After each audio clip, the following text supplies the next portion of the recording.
یک ماهیگیری بود که این هر روز صبح میرفت با دیگران ماهی میگرفت، بقیه همه ماهی میگرفتن، ماهی نمیگرفت. گفتن تو چیکار میکنی بیچاره که هیچ ماهی نمیگیری؟ گفت برای که من قلابم یه قلاب مخصوصیه. نگاه کردن قلابش کج نیست، راسته. گفتن خب این که ماهی نمیگیره با این قلاب، معلومه که این قلاب راست باید سرش کج باشه. والا من یه ماهی مخصوصی میخوام بگیرم که با این قلاب میشه گرفت. بالاخره خبرش رسید و گفتن یه ابلهی پیدا شده، یه دیوانه‌ای پیدا شده با قلاب راست میخواد ماهی بگیره. خبر رسید بالاخره به وزیر و وکیل و پادشاه زمان علاقمند شد. خب اینو صداش کنیم بیاد من بپرسم ببینم چیه، بالاخره چیکار میخواد بکنه. قاصد پادشاه پیش این گفت والا ببخشید من خیلی فعلا گرفتارم، میخوام این ماهی بگیرم و وقت ندارم. عجب این چه آدمیه که به سلطان وقت نمیده که بیاد حتی پادشاه دعوتش کرده به قصر که ازش سوال بکنه. نه که خود پادشاه بلند شد شبانه اومد خونه این. تو بابا همه رو کشتی، تو چی میخوای بگیری؟ گفت من تو رو میخواستم صید کنم، من میخواستم تو رو بکنم اینجا.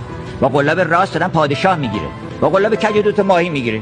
مردمی که قلابشون کج خیال میکنن چیزی میگیرن، چیزی نمیگیرن. آدم قلابش که راست شد پادشاهان عالم رو صید میکنه.